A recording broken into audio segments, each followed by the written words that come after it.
चलो स्टार्ट करेंगे। Good morning.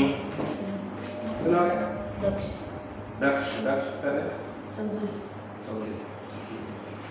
सो आज अपन फिजिक्स सब्जेक्ट स्टार्ट कर रहे हैं। फिजिक्स में अभी जो जेई नीट वाले रहेंगे उनके लिए एनसीईआरटी का सिलेबस है बराबर, और जो स्टेट बोर्ड वाले रहेंगे उनके लिए अपना महाराष्ट्र स्टेट बोर्ड का सिलेबस है।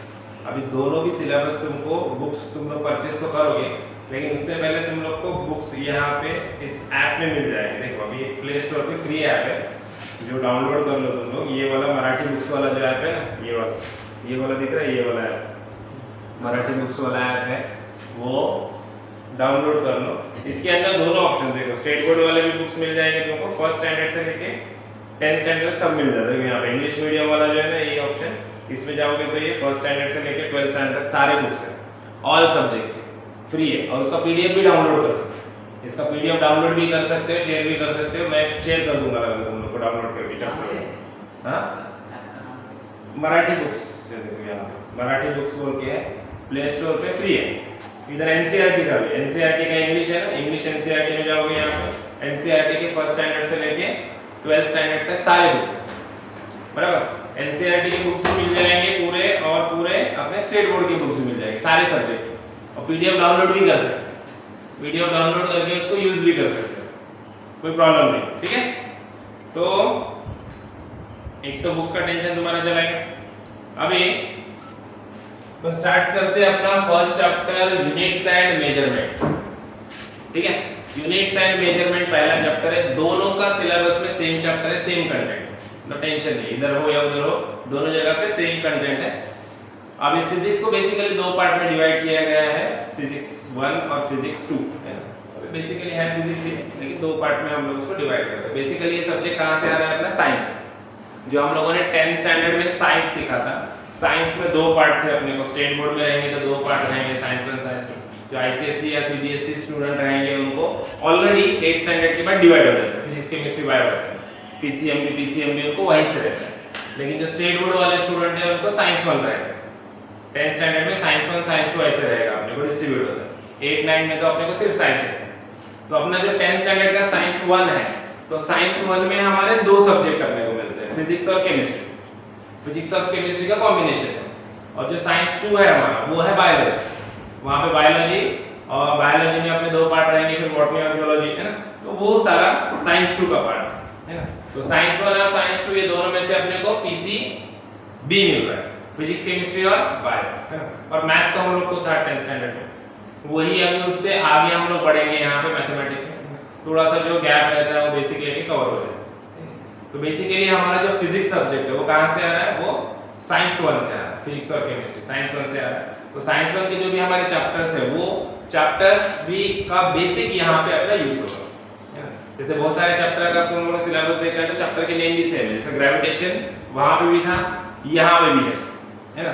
उसके बाद अपने को चैप्टर नंबर 5 था हीट, तो यहाँ पे थर्मल प्रॉपर्टीज ऑफ मैटर है, थर्मोडायनामिक्स है, काइनेटिक थ्योरी ऑफ गैसेस है।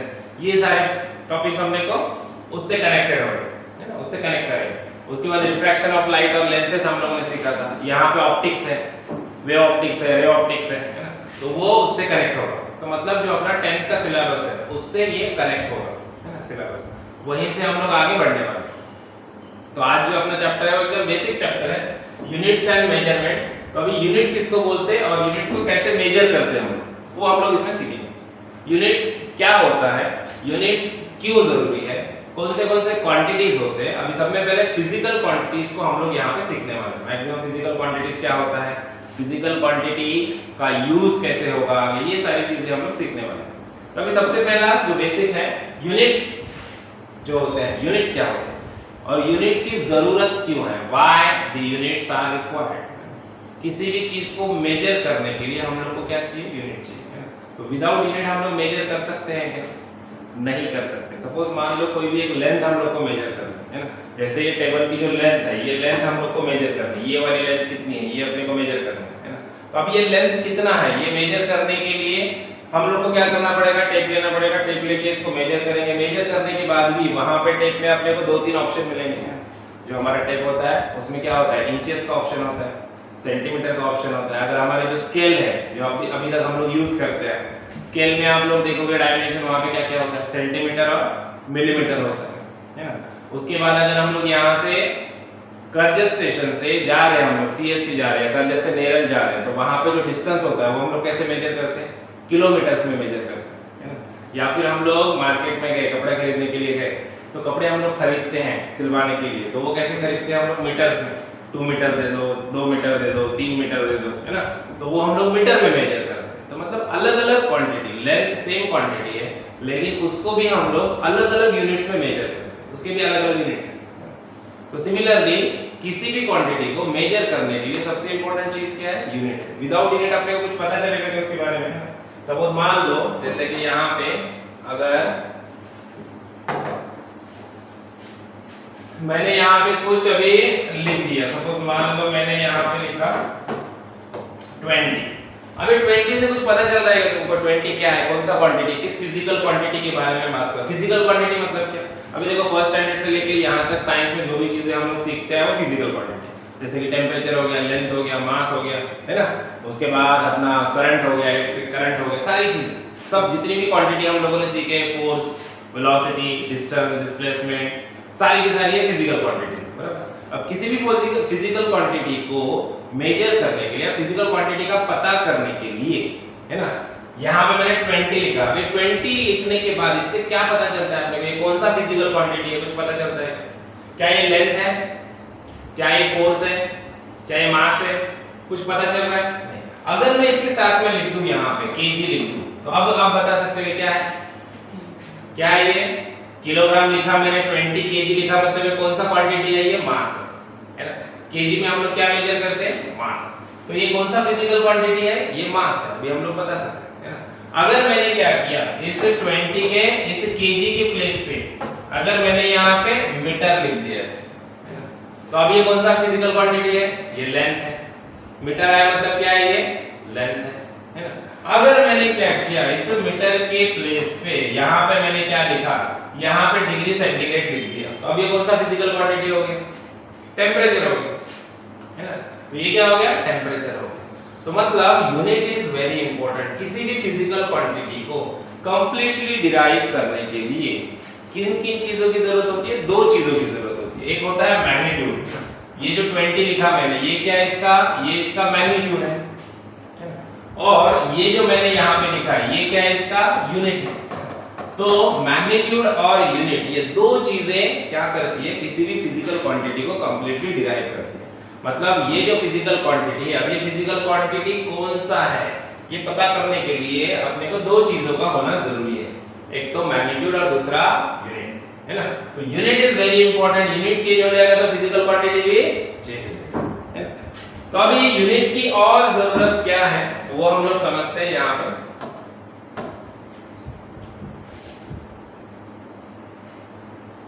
देखो, a measurement always involves a comparison with a standard measuring unit which is internationally accepted. Measurement क्या होता है, मेजरमेंट में हम लोग बेसिकली क्या करते हैं, कंपैरिजन करते हैं। अगर हम लोग मार्केट में जाएंगे फ्रूट खरीदने के लिए, भाजी लेने के लिए हम लोग जाते हैं, तो वहां पे होता क्या है एग्जैक्टली, या फिर शॉपकीपर के पास जाएंगे हम लोग कुछ भी खरीदने के लिए, है ना। हम लोग बोलेंगे चलो दाल दे दो हमको, या फिर बोलेंगे जाके मार्केट में टोमेटो लेना है अपने को, हाफ केजी टोमेटो दे दो। तो करता क्या है एग्जैक्टली, अभी तो अपने पास डिजिटल जो वेट मेजरिंग यूनिट्स है वो डिजिटल वाले। पहले क्या होता था, पहले तराजू होता था, बराबर, तो वहां पे क्या करता था वो, एक साइड में क्या करेगा वो, एक साइड में स्टैंडर्ड वेट रहेगा उसके पास, हाफ केजी का रहता है, उसके स्टैंडर्ड वेट रहता है हाफ केजी का, 1 केजी का। एक साइड में क्या रखेगा, 1 केजी का स्टैंडर्ड वेट रख देगा, और दूसरे साइड में क्या करेगा, फिर टोमेटोस डालेगा, है ना। डालेगा कब तक डालेगा, जब तक दोनों सेम ना हो। तो वो क्या कर रहा है बेसिकली, जो स्टैंडर्ड वेट है, जो स्टैंडर्ड मास है हमारे पास, उसके साथ वो क्या कर रहा है, टोमेटोस को कंपेयर कर रहा है। उसको क्या कर रहा है, कंपेयर कर रहा है। जब टोमेटो इसके बराबर हो गए, मतलब टोमेटो कितने हो गए, 1 केजी टोमेटो हो गए, या हाफ केजी का वेट इधर रखेगा वो, उसके बाद टोमेटोस डालेगा, तो क्या करेगा वो, कंपेयर करेगा। जब वो इक्वल हो जाएगा काटा उसका, तो क्या बोलेगा, हाफ केजी टोमेटोस हो गए। तो वो बेसिकली क्या कर रहे हैं हम लोग, स्टैंडर्ड जो वेट्स है, जो हमारे स्टैंडर्ड वेट्स है, उसके साथ क्या कर रहे हैं, क्वांटिटीज को कंपेयर कर रहे हैं। तो basically measurement is what, measurement always involves a comparison with a standard measuring unit which is internationally accepted, है ना, जो इंटरनेशनली एक्सेप्टेड है। उसके बाद देखो फॉर एग्जांपल यहाँ पे एग्जांपल दिया है, वही सेम एग्जांपल है जो हम लोगों ने डिस्कस किया। Measuring the mass of given fruit we need standard mass of unit of 1 kg और 500 ग्राम, मतलब क्या होता है हाफ kg, है ना। 1 ग्राम क्या है, ये लोअर यूनिट है, ग्राम इज सीजीएस यूनिट, आगे हम सीखेंगे, है ना। तो अब ये 1 किलोग्राम में कितने ग्राम्स होते हैं, 1000 ग्राम्स होते हैं। अब यूनिट कन्वर्जन भी हम लोग को सीखना है, आगे वो याद रखना है अपने को, है ना। तो 1000 ग्राम का 1 किलोग्राम होता है, किलो मींस 10⁻³ कभी भी याद रखना, है ना। सो अभी अगर 500 ग्राम मतलब half KG, the standard are called, ये जो स्टैंडर्ड्स होते हैं, इन स्टैंडर्ड्स को हम लोग क्या बोलते हैं, यूनिट्स बोलते हैं। ये जो स्टैंडर्ड्स होते हैं ना, 1 केजी, हाफ केजी, है ना, 1 किलोमीटर, 2 किलोमीटर, जो स्टैंडर्ड है उनको हम लोग क्या बोलते हैं, उनको ही यूनिट्स बोलते हैं। इन स्टैंडर्ड्स को हम लोग यूनिट बोलते हैं। Different quantities are measured in different units, अलग-अलग क्वांटिटीज को अलग-अलग यूनिट्स में मेजर किया जाता है। जैसे कि लेंथ हम लोग मेजर करते हैं मीटर में, सबको पता है, बराबर। उसके बाद टाइम हम लोग किस में गिनते हैं, सेकंड्स में गिनते हैं। उसके बाद मिनट्स में गिनते हैं, आवर्स में गिनते हैं। मैंने जैसे बताया तुम लोग को एक क्वांटिटी के नंबर ऑफ यूनिट्स भी हो सकते हैं। एक क्वांटिटी का सिर्फ एक यूनिट होता है क्या, नंबर ऑफ यूनिट्स आते हैं, बहुत सारे यूनिट्स हो सकते हैं। जैसे टेंपरेचर हम लोग डिग्री सेंटीग्रेड में भी गिनते हैं, डिग्री केल्विन में भी गिनते हैं, है ना। हीट को हम लोग जूल्स में भी गिनते हैं, कैलोरीज में भी गिनते हैं, है ना। तो there are number of units, एक क्वांटिटी के एक से ज्यादा यूनिट्स हो सकते हैं, है ना। सर हां झालं शिकवते ना, आता एकदम लास्ट वेळेस कारण रिकॉर्डिंग होईल ना, आताच्या नंतर नाही होणार। सो एक क्वांटिटी के एक से ज्यादा यूनिट्स हो सकते हैं। देन उसके बाद standard measure of any quantity is called the unit of that quantity. जो स्टैंडर्ड मेजर होता है किसी भी क्वांटिटी का, उसी को हम लोग क्या बोलते हैं, यूनिट ऑफ दैट क्वांटिटी बोलते हैं। अब देखो सिस्टम ऑफ यूनिट्स कौन से होते हैं। यहाँ पे 3 सिस्टम ऑफ यूनिट्स है, जो ओल्डन डेज में पहले 3 सिस्टम ऑफ यूनिट्स यूज करते थे। कौन से, एक तो सीजीएस, दूसरा एमकेएस और तीसरा एफपीएस। सीजीएस देखो, एमकेएस, सीजीएस और एफपीएस, ये 3 सिस्टम ऑफ यूनिट्स थे। तो अब ये 3 जो सिस्टम ऑफ यूनिट्स है, ये तीनों सिस्टम ऑफ यूनिट किस बेसिस के ऊपर बनाए गए हैं। ये तीनों सिस्टम ऑफ यूनिट बनाए गए 3 फंडामेंटल क्वांटिटीज। फंडामेंटल क्वांटिटीज क्या होता है, डिराइव्ड क्वांटिटीज क्या होता है, हम लोग सीखेंगे। तो 3 फंडामेंटल क्वांटिटीज के ऊपर, बेसिस के ऊपर बनाए गए 3 फंडामेंटल क्वांटिटीज कौन-कौन हैं, देखो लेंथ, मास और टाइम। ये 3 फंडामेंटल क्वांटिटीज के बेसिस के ऊपर बनाए गए हैं। तो अगर हम लोग लेंथ को मेजर करेंगे किसमें, मीटर में, लेंथ को मेजर करेंगे मीटर में, लेंथ को मेजर करेंगे मीटर में, तो मीटर का हम लोग m ले लेंगे। और मास को मेजर करेंगे किलोग्राम में, केजी में, तो किलोग्राम का हम लोग k ले लेंगे। और टाइम को मेजर करेंगे हम लोग सेकंड में, तो सेकंड का हम लोग s ले लेंगे। तो ये बन गया हमारा एमकेएस सिस्टम ऑफ यूनिट्स। अगर हम लोग लेंथ को मीटर में मेजर करते हैं, मास को केजी में मेजर करते हैं और टाइम को सेकंड में मेजर करते हैं, तो इसको हम लोग क्या बोलते हैं, एमकेएस सिस्टम ऑफ यूनिट्स बोलते हैं। दूसरा है हमारा सीजीएस सिस्टम ऑफ यूनिट, है ना। अगर हम लोग सेंटीमीटर में मेजर कर रहे हैं लेंथ को, इसको c ले लेंगे सेंटीमीटर का, और मास को हम लोग मेजर कर रहे हैं ग्राम में, तो इसका g ले लेंगे हम लोग। और टाइम को हम लोग अगेन मेजर किसमें करेंगे, सेकंड में ही करेंगे, तो इसका s ले लेंगे हम। तो ये कौन सा यूनिट बन गया अपना, सीजीएस सिस्टम ऑफ यूनिट बन गया। और तीसरा वाला सिस्टम ऑफ यूनिट होता है हमारा FPS. FPS system of unit में क्या करते हैं हम लोग, जो लेंथ है, लेंथ को हम लोग गिनते हैं फीट में, है फीट्स में गिनते हैं ना, लेंथ को हम लोग गिनते हैं ना। अपनी हाइट हम लोग कैसे गिनते हैं, 5 फीट 4 फीट 6 इंचेस, है ना, 5 फीट 10 इंचेस, जो भी हमारा हाइट हम लोग इसमें गिनते हैं। उसके बाद जो हमारा फ्लैट होता है, फ्लैट का जो एरिया होता है, लेंथ कितना है, ये 10 फीट्स है, ये 12 फीट्स है ना, तो हम लोग क्या करते हैं, फीट्स में गिनते हैं। तो लेंथ को हम लोग फीट्स में भी गिनते हैं, तो फीट्स का हम लोग ले लेंगे f। उसके बाद मास जो होता है वो ब्रिटिश सिस्टम ऑफ यूनिट में पाउंड्स में गिना जाता है। अभी पाउंड्स में तुम लोग को मास देखने मिलेगा। कभी तुम लोग अगर रेसलिंग देखते हो तो WWE वगैरह देखते हैं ना, तो वहां पर रेसलर की जो एंट्री होती है उसमें उसका वेट जो बताया जाता है, मास जो बताएगा वो पाउंड्स में बताया है, केजी में नहीं बोलेगा। 300 पाउंड 600 पाउंड ऐसे बोलेगा। उसके बाद जो हमारा शॉट पुट होता है ना, गोला फेंक वगैरह, तो शॉटपुट का जो वेट होता है वो भी पाउंड्स में देंगे आप, है ना। डिस्क वगैरह का एथलेटिक्स में जो भी होते हैं ना, वहां पे जो वेट होते हैं, मास जो होता है वो आपको पाउंड्स में देखने मिलेगा। तो पाउंड्स का P आ जाएगा और टाइम हम लोग मेजर करेंगे सेकंड में, इसका S आ जाएगा, है ना। तो ये क्या हो गया हमारा FPS सिस्टम ऑफ यूनिट्स। तो पहले क्या था, पहले 3 सिस्टम ऑफ यूनिट्स हम लोग यूज करते थे, MKS, CGS और FPS, है ना।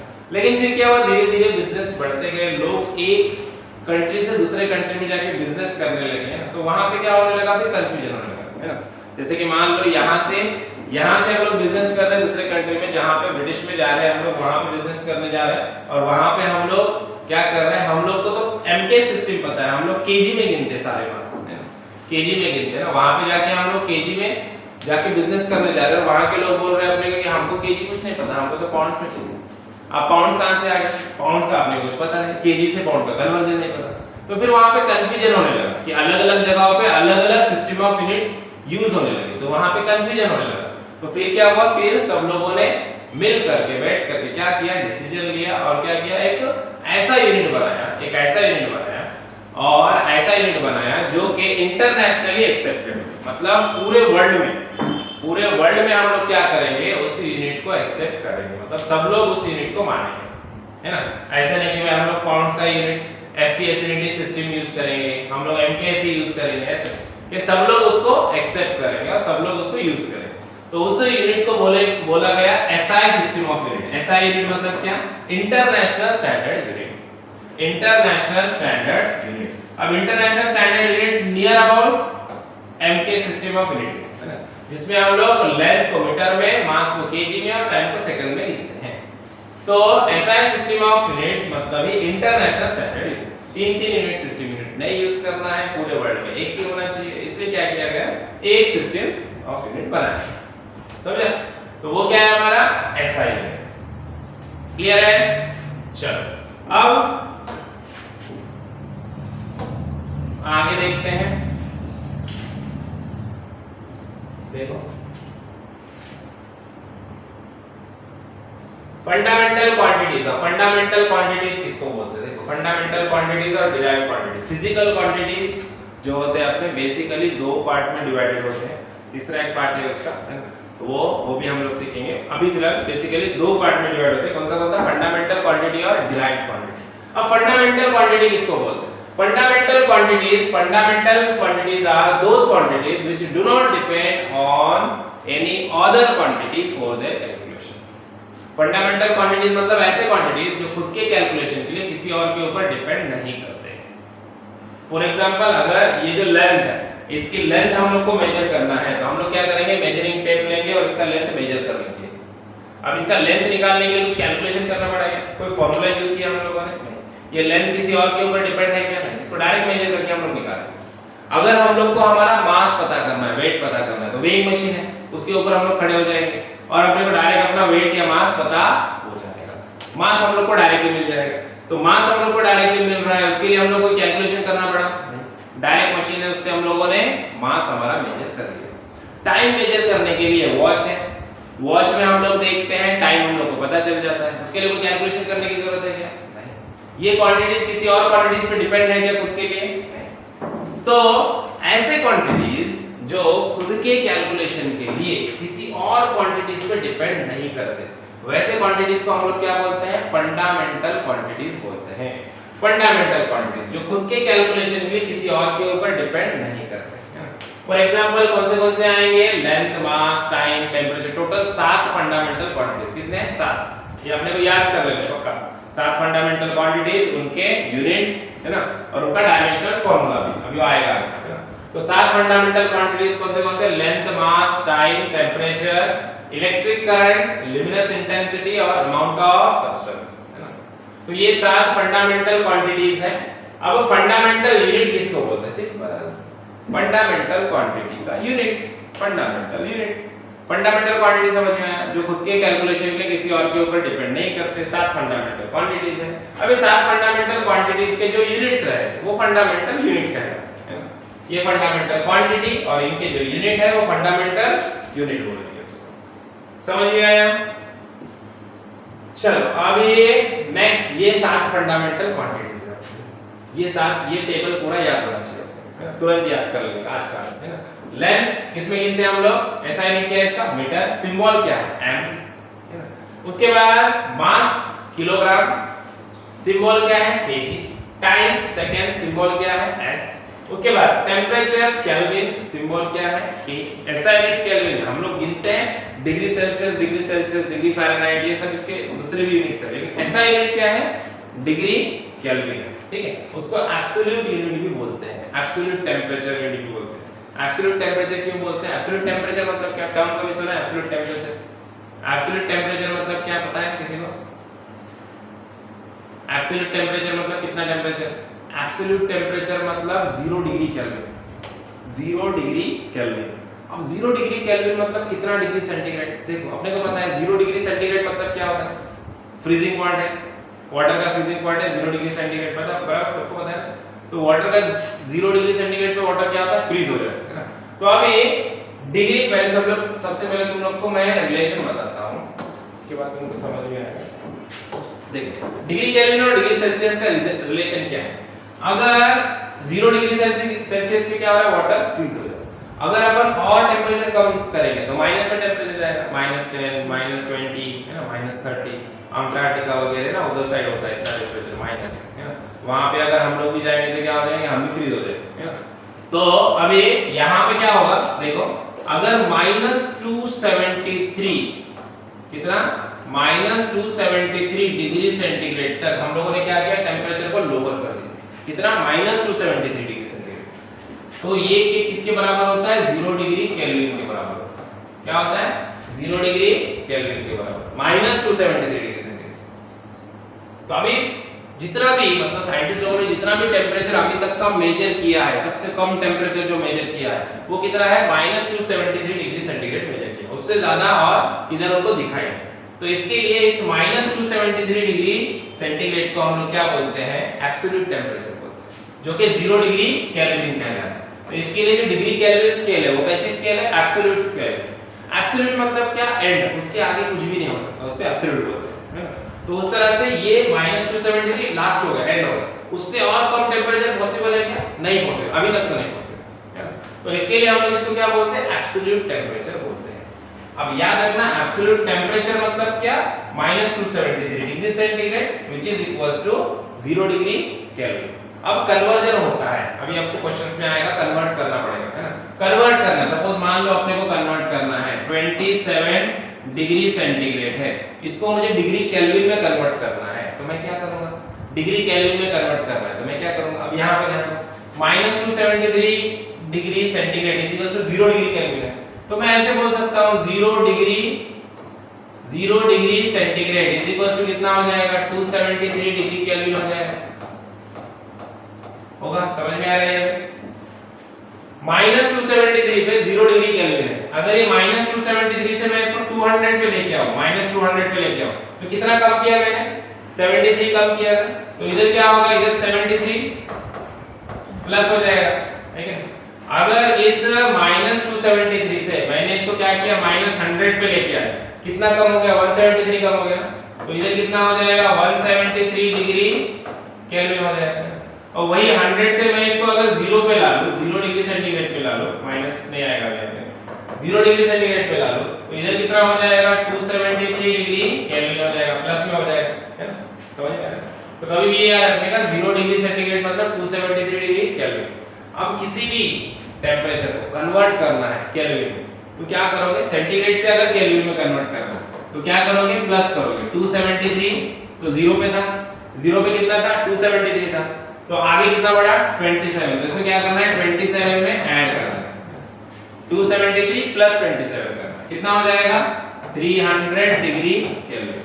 अगर मान लो ऐसा दिया कि 100 डिग्री सेंटीग्रेड, अब 100 डिग्री सेंटीग्रेड को केल्विन में कन्वर्ट करो, तो क्या करोगे, 273 वो तो रहेगा, 0 पे 273 वो तो रहेगा हमेशा, ऊपर कितना है 100, तो क्या करोगे, प्लस 100, तो क्या हो जाएगा, 373 डिग्री, समझा, 373 डिग्री केल्विन आता है, ठीक है। सो इस तरह से कन्वर्जन होगा हमारा। एब्सोल्यूट टेम्परेचर क्या होता है समझ में आएगा। एब्सोल्यूट टेम्परेचर स्केल इसको बोलते हैं। डिग्री केल्विन जो हमारा टेम्परेचर का यूनिट है, ऐसा यूनिट है। उसके बाद ये हुए ना तेरा पूरा टेम्परेचर का यूनिट है। उसमें इलेक्ट्रिक करंट, करंट जो हम लोग मेजर करते हैं, करंट हम लोग किसमें मेजर करते हैं? एम्पियर में, है ना। एक एसी बंद कर दो इधर वाला, सामने वाला बंद कर दो, दोनों बंद होते हैं। एक चालू है, एक बंद। आपला टेम्परेचर वाढेल एब्सोल्यूट मध्ये झालं। देखो इलेक्ट्रिक करंट किसमें गिनते हैं हम लोग? एम्पियर में, है ना। ऐसा यूनिट क्या है? एम्पियर। उसको ए से डिनोट करते हैं हम लोग। अभी ए से हम लोग और एक क्वांटिटी डिनोट करते हैं। देखो लेंथ भी डिनोट करते हैं। लेंथ एंगस्ट्रॉम होता है, एंगस्ट्रॉम, उसको भी ए से डिनोट करेंगे हम लोग। 10 -10 होता है। आगे सीखेंगे हम लोग कन्वर्जन।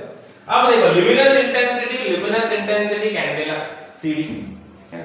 इसका जो सिंबल है वो क्या है? सीडी है। उसका देखो यहां तक तो हम लोगों को 10th में भी था, बराबर। अब ये दो क्वांटिटी में थे नीचे वाले, है ना। ल्यूमिनस इंटेंसिटी क्या होता है? कैंडेला सीडी, है ना। उसके बाद अमाउंट ऑफ सब्सटेंस मोल, है ना। देखो ऐसा यूनिट क्या है? मोल है, MOLE, और सिंबल क्या है? MOL है ना। समझ में आई है? चलो ये याद कर लेना है डायरेक्टली, ठीक है, इसको याद ही करना है। अब फंडामेंटल क्वांटिटी सीखा हम लोगों ने, डिराइव्ड क्वांटिटी और उसके यूनिट क्या है। डिराइव्ड क्वांटिटी किसको बोलते हैं? देखो ऐसे क्वांटिटी जो खुद के कैलकुलेशन के लिए फंडामेंटल क्वांटिटी पे डिपेंड करते हैं। ऐसे क्वांटिटी जो खुद के कैलकुलेशन के लिए फंडामेंटल क्वांटिटी पे डिपेंड करते हैं। अब मुझे किसी भी स्पेस का एरिया निकालना है। सपोज मान लो मुझे यहाँ पे क्या करना है? एक जो स्क्वायर है या फिर रेक्टेंगल है, मान लो इसमें, मान लो हमारे पास क्या है? ऐसा एक रेक्टेंगल है ना। ये रेक्टेंगल लिया हम लोगों ने ऐसा। अब इस रेक्टेंगल का एरिया मुझे निकालना है, और इस रेक्टेंगल का ये मान लो ये वाला जो लेंथ है इसका, है ना, ये कितना है? ये 20 है मीटर, ठीक है। और ये वाला जो इसका विड्थ है ये कितना है? ये मान लो अपना 15 मीटर है, ये 15 मीटर है, ठीक है। अब मुझे इसका लेंथ, इसका क्या निकालना है? एरिया निकालना है। एरिया इज इक्वल टू क्या रहता है फार्मूला? देखो पता है, लेंथ इनटू ब्रेड्थ, ठीक है, लेंथ इनटू ब्रेड्थ। तो मुझे क्या करना पड़ेगा? मुझे इसका लेंथ 20 इनटू 15 करना पड़ेगा, है ना। कितना आ गया? 15 टू 30, 300, है ना।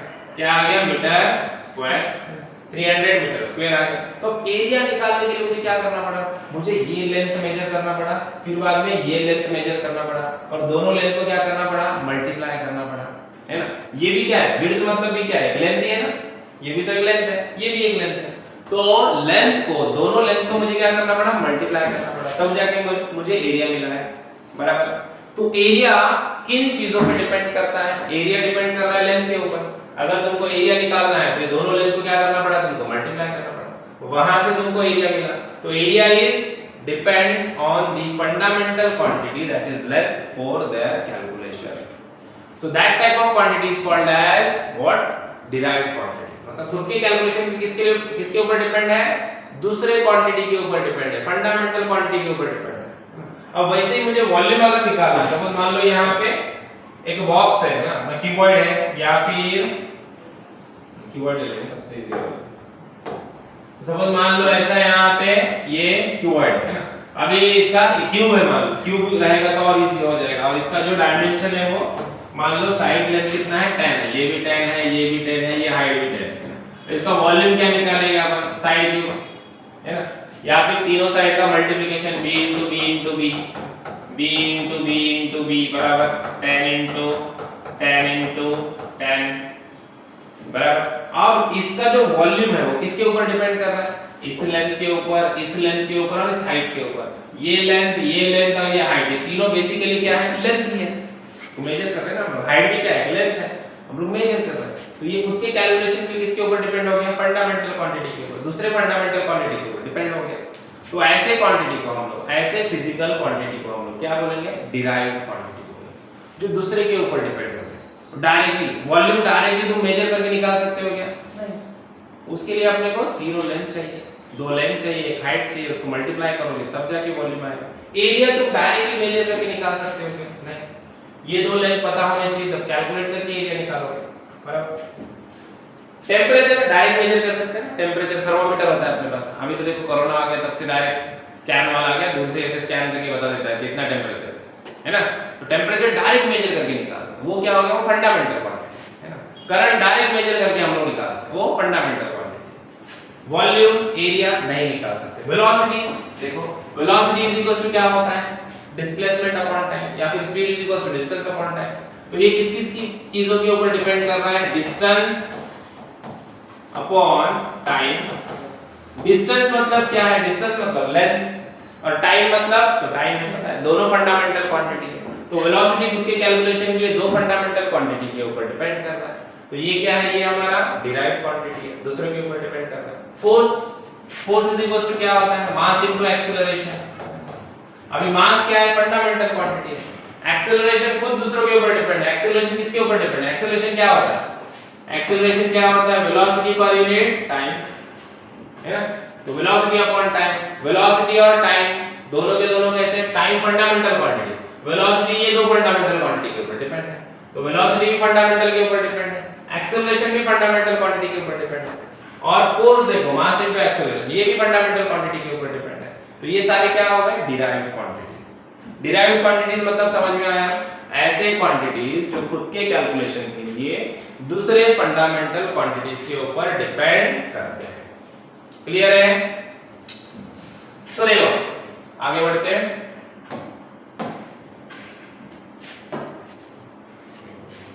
देखो इसका डेफिनेशन देखो, द क्वांटिटीज व्हिच डिपेंड्स और derived from the fundamental quantities are referred to as the derived quantities। अब derived unit किसको बोलेंगे, इसके एग्जांपल्स दिए हैं, अभी देखा हम लोगों ने। उसके बाद in physics we come across a large number of quantities like speed, momentum, resistance, conductivity, etc., which depends on some or all the 7 fundamental quantities and can be expressed in terms of these quantities। और वो quantities के term में भी express करते हैं। These are called derived quantities and their units which can be expressed in terms of the fundamental unit are called as derived unit। Simple मतलब derived quantity किसको बोलेंगे, जो खुद के कैलकुलेशन के लिए दूसरे फंडामेंटल क्वांटिटीज पर डिपेंड करते हैं, वो derived quantity। derived unit किसको बोलेंगे, the units of derived quantities are called as derived units। That's it। समझ में आया? एग्जांपल्स याद रखने के, वो साथ छोड़ के बाकी जितने भी है सब derived quantities। अब नेक्स्ट सप्लीमेंट्री यूनिट्स। अभी देखो सप्लीमेंट्री क्वांटिटीज भी होते हैं, जो 7 फंडामेंटल क्वांटिटीज है हमारे, उसको छोड़ के और दो क्या होते हैं अपने सप्लीमेंट्री क्वांटिटीज होते हैं ना। देखो beside these 7 fundamental or basic units there are 2 more units are called supplementary units है ना। और दो यूनिट होते हैं जिसको अपन सप्लीमेंट्री यूनिट्स बोलते हैं। कौन से होते हैं, प्लेन एंगल और सॉलिड एंगल। अभी प्लेन एंगल और सॉलिड एंगल ये दो चीजें होती है। प्लेन एंगल किसको बोलते हैं, देखो अभी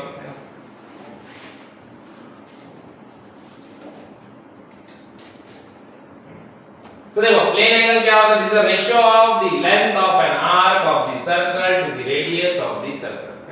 length of the arc of an circle, length of arc मतलब यहां पे ये वाला देखो, प्लेन एंगल नहीं, और डायग्राम लेंथ ऑफ आर्क मतलब ये वाला ए से लेके बी तक का, ये जो है ना ये लेंथ ऑफ आर्क है। Length of it is the ratio of length of arc of a circle to the radius of the circle. अब रेडियस कौन सी है इसकी, ये रेडियस है, ए बी ले लो, ए ओ ले लो या ओ बी ले लो। और लेंथ ऑफ आर्क क्या है, ए से लेके बी तक, ये लेंथ हुआ आर्क का, और ये क्या हुआ डिस्टेंस हो गया, इनका रेशियो। उसी को हम लोग क्या बोलते हैं, प्लेन एंगल बोलते हैं। तो प्लेन एंगल क्या होता है, plane angle is the ratio of the length of arc of a circle to the radius of the circle. Length of arc of a circle मतलब AB, जिसको अपन ds बाय r, ये क्या रहेगा अपना plane angle रहेगा। Plane angle को हम लोग जनरली डिनोट करते हैं थीटा से। तो थीटा इज इक्वल टू क्या रहेगा, ds मतलब ये AB, लेंथ AB का अपॉन r।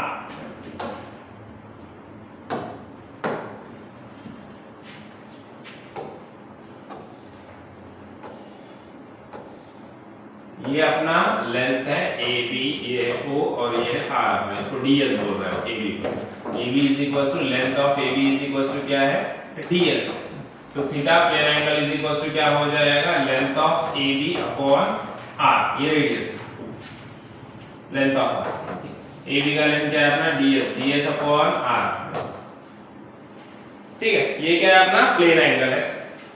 अब उसके बाद सॉलिड एंगल, अब सॉलिड एंगल थोड़ा अच्छे से समझना। देखो सॉलिड एंगल क्या होता है, प्लेन एंगल अपने को पहले ही पता है, पहले भी हुआ है अपने, है ना।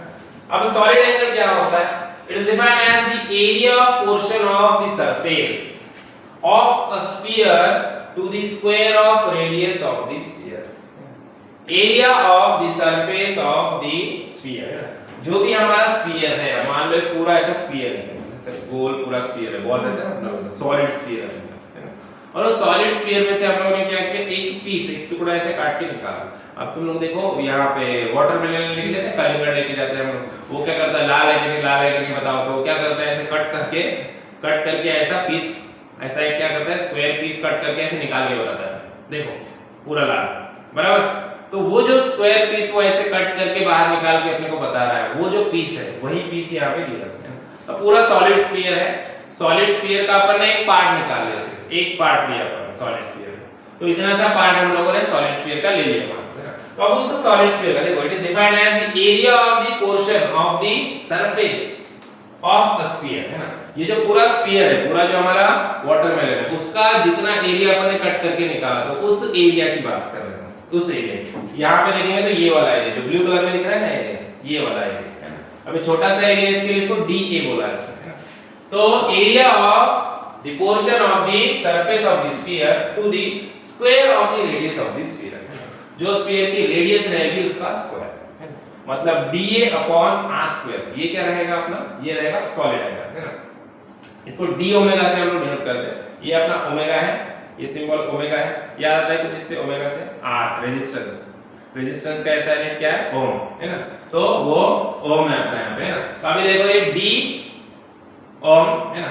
यहाँ पे ये जो है हमारा सिंबल, ये किस लिए यूज कर रहे हैं हम लोग, सॉलिड एंगल के लिए यूज कर रहे हैं। तो देखो यहाँ पे सॉलिड एंगल क्या रहेगा अपना, फिर हम लोगों ने क्या किया, ऐसा एक पार्ट ले लिया ऐसे,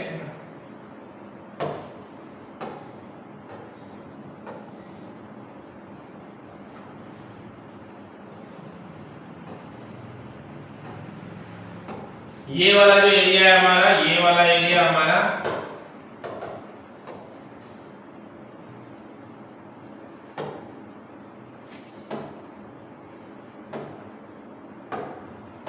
ये वाला जो एरिया है हमारा, ये वाला एरिया हमारा रहेगा इसका, इस वाले एरिया की बात कर रहे हैं। पूरा जो स्फीयर था उसका एक पार्ट निकाला हम लोगों ने, और ये वाला जो एरिया है ये हमारा DA, एरिया DA, और ये इसकी रेडियस है, मान लो ये हमारे स्फीयर की रेडियस है R, है ना। सो DA अपॉन R स्क्वायर, ये रहेगा हमारा सॉलिड एंगल। सो ये इसका डेफिनेशन है। फार्मूला याद रखो, डेफिनेशन याद रखने की जरूरत है, फार्मूले से डेफिनेशन अपने आप याद रहेगी, है ना। क्या बोला है अपने को, defined as the area of the portion of the surface of the sphere to the square of the radius of the sphere, है ना। तो ये जो एरिया है हमारा, ये area DA upon R square, है ना, DA अपॉन R स्क्वायर, है ना। तो DA क्या है हमारा, एरिया ऑफ द स्फीयर, है ना, area of the part of the sphere, जो भी पार्ट है एरिया उसका स्फीयर का, उसका area, upon square of the radius, that is R square. समझ में आया। तो ये दो हमारे एक्स्ट्रा क्वांटिटीज है, सप्लीमेंट्री क्वांटिटीज बोलते हैं हम लोग इसको, सप्लीमेंट्री क्वांटिटीज के दो यूनिट्स जिसको हम लोग सप्लीमेंट्री यूनिट्स बोलते हैं, है ना। अब इसके बाद नेक्स्ट चीज देखो, conversion for the use of, convention for the use of SI units. अभी SI यूनिट्स के कौन से कन्वेंशन, मतलब जो भी SI यूनिट्स होते हैं ना हमारे, तो SI यूनिट्स के लिए क्या-क्या चीजें इंपॉर्टेंट है, क्या-क्या चीजें याद रखनी चाहिए अपने जब भी हम लोग SI यूनिट्स डिराइव कर रहे हैं, SI यूनिट लिख रहे हैं किसी चीज का, है ना। तो वहां पे क्या-क्या चीजें अपने को पता होनी चाहिए, क्या-क्या चीजें अपने को याद रखनी है उसके रिलेटेड। देखो तो सब में पहले जो SI यूनिट होना चाहिए अपना, देखो unit of every physical quantity should be represented by it's symbol. जितने भी फिजिकल क्वांटिटीज है उनका जो यूनिट्स होता है उसको अपने को कैसे लिखना है, उसके सिंबल से लिखना है। तो पूरा नाम नहीं लिखना, जैसे मीटर है तो मीटर है तो पूरा मीटर लिखते क्या अपन, जैसे कि लेंथ का ऐसा यूनिट मान लो मीटर है हमारा, है ना, मान लो क्या है ना, तो लेंथ का ऐसा यूनिट हमारा मीटर है। तो मीटर हम लोग हर जगह पे ऐसा पूरा मीटर लिखते हैं कैसे, पूरी स्पेलिंग लिखते हैं उसके, उसका सिंबल क्या है, m है। m भी कैसा है, स्मॉल m है कैपिटल m है, स्मॉल m है ना, तो हम लोग क्या लिखते हैं, ऐसे m लिख देते हैं। मीटर के लिए सिर्फ m लिख देते हैं। किलोग्राम के लिए पूरा किलोग्राम लिखते हैं क्या, क्या लिखते हैं, kg लिखते हैं। सेंटीग्रेड के लिए पूरा सेंटीग्रेड लिखते हैं क्या, है ना, सेल्सियस लिखते हैं क्या, c लिखते हैं। डिग्री केल्विन के लिए k लिखते हैं। तो मतलब जितने भी सारे यूनिट्स होते हैं उनको हम लोग किससे डिनोट करते हैं, उनके सिंबल से रिप्रेजेंट करते हैं, सिर्फ सिंबल, बाकी कोई चीज नहीं होती है। उसके बाद देखो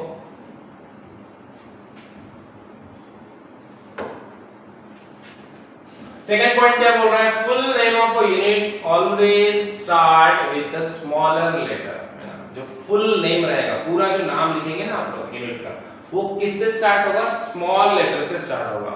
एबीसीडी का अपना ना स्मॉल लेटर और कैपिटल लेटर, स्मॉल लेटर से स्टार्ट होगा।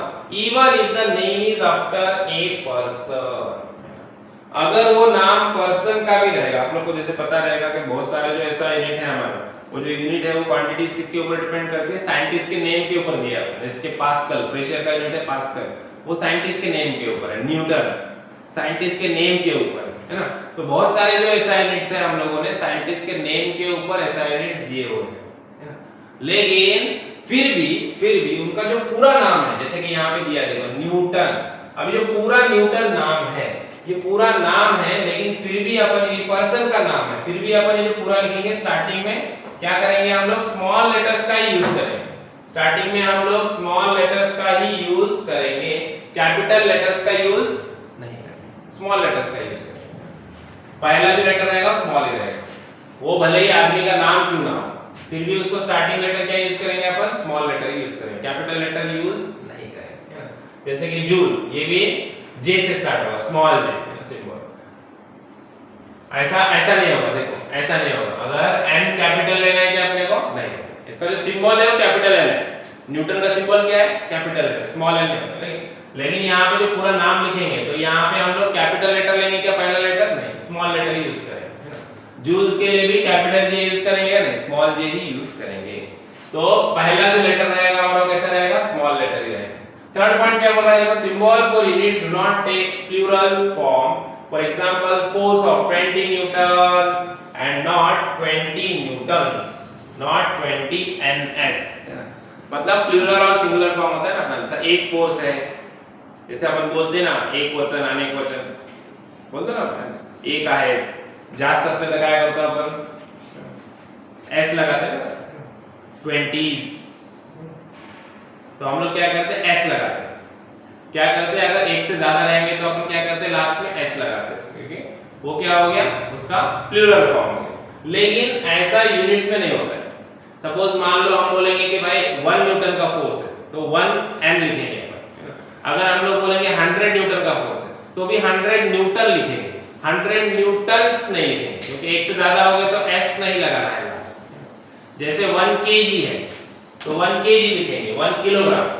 अगर 10 किलोग्राम भी रहेगा तो 10 किलोग्राम ही लिखते हैं, 10 किलोग्राम्स नहीं लिखेंगे, एस नहीं लगाएंगे।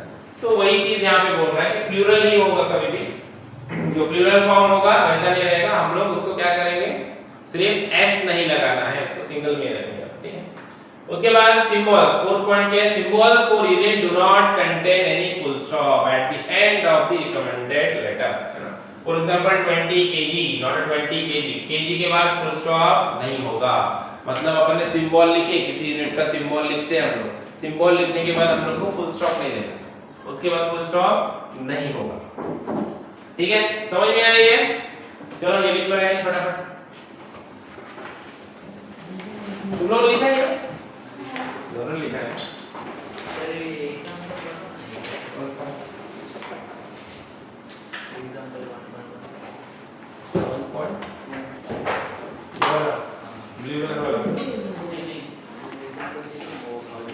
अच्छा ये बड़ी सारी angle suspended by the moon.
यहाँ तक ही होता ना अपना 20, इसके आगे नहीं होता। ये 8 पॉइंट हो जाएगा कंप्लीट, इसके आगे नहीं होता। आज लेंगे 1 पॉइंट।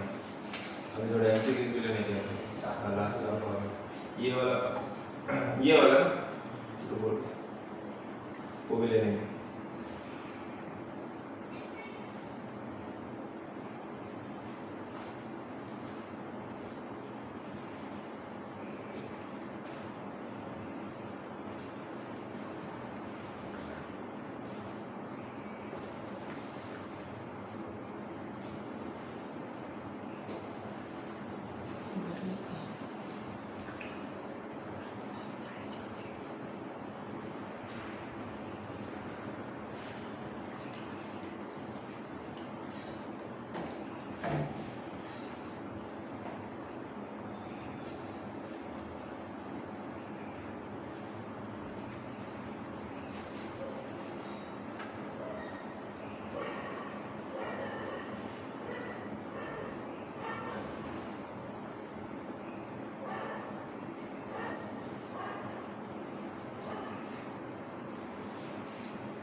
हो गया?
संध्याकाळी ट्रॅफिकमध्ये अडकलेलो 4-5 जण ट्रॅफिक होते.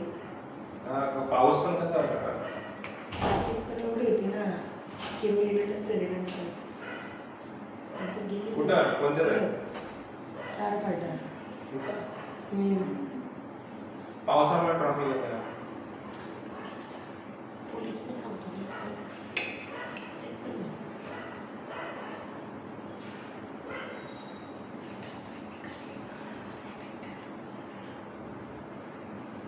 Outside गेली गाडी.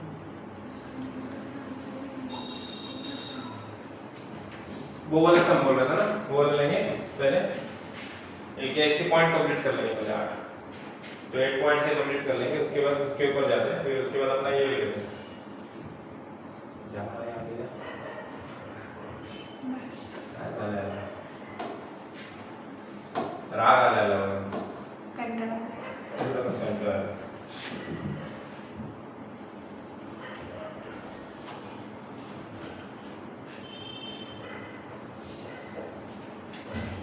Please.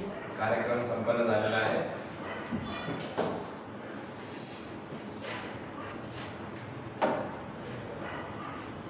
चिल्लाते वो सभी ले लेते पहले. मैंने फर्स्ट चैप्टर का वीडियो डाला है ना इसके ऊपर. ये वाला ना, ये वाला बोल रहा है, ये वाला. What is the solid angle subtended by the moon at any point of the earth given the diameter of the moon is 3474 kilometer, है ना, 3474 kilometre and its distance from the earth. Distance from the earth मतलब क्या? Moon है, चांद है अपना और अपना अर्थ है. अर्थ से चांद का जो एंगल रहेगा, कौन सा एंगल? सॉलिड एंगल कितना बनेगा वो अपने को निकालना है ना. तो अभी यहाँ पे अपने क्या क्या दिया है? 3474 किलोमीटर दिया है इसका, और distance from the moon to earth मतलब रेडियस दिया है. तो रेडियस कितना दिया है अपना? 3.84 × 10⁸ मीटर दिया है. तो अभी सिंपल हम लोग क्या करेंगे, इसको सबसे पहले यूनिट कन्वर्जन कर लेते हैं. यूनिट कन्वर्जेंस करना पड़ेगा अपने को.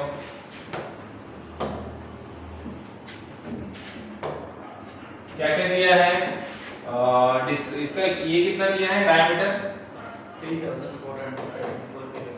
3474 किलोमीटर. इसको मीटर में कन्वर्ट कर लेते पहले.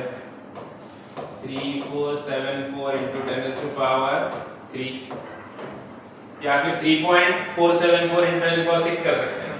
अगर ये पॉइंट को इधर लेफ्ट में शिफ्ट करेंगे ना 3 तो क्या आ जाएगा? 3.474 × 10⁻⁶ कर सकते हैं. कैसे भी करो चलेगा, एक किया भी तो चलता है, नहीं किया तो भी चलेगा. अभी फिलहाल के लिए पहले उसको वैल्यूज को पुट कर देते हैं, बाद में देखते हैं. मीटर में कन्वर्ट करके डायरेक्ट 3 0 ऐड किया. हाँ चलेगा, वैसे भी करेंगे. 3 0 आगे ऐड किया तो भी चलेगा. अभी ये डायमीटर है, अपने को क्या चाहिए? रेडियस चाहिए. रेडियस क्या रहेगा? डायमीटर का हाफ रहेगा. तो रेडियस इक्वल्स टू क्या रहेगा? d/2. तो रेडियस निकाल लेते हैं. 3474 × 10⁻³ डिवाइडेड बाय 2. 3474 का हाफ करो, कितना आ जाएगा? 2 1 2, 2 7 14, 2 3 6, फिर 1 बचेगा. 2 7 14, है ना, बराबर है ना. 10⁻³ ये आ गया इसका रेडियस, बराबर. अब इधर दूर किधर तो भी क्या है? अपना मून है. दूर ऐसा इधर मून है, यहाँ पे इधर मून है हमारा दूर ऐसे, और यहाँ पे अर्थ में इधर हम लोग खड़े हैं इधर. यहाँ पे हम लोग खड़े. अब अपने को क्या निकालना है? अपने को यहाँ से जो एंगल सबटेंड करेगा, यहाँ पे जो पर्सन खड़ा है, यहाँ पे जो एंगल सबटेंड करेगा, ये सॉलिड एंगल अपने निकालना है.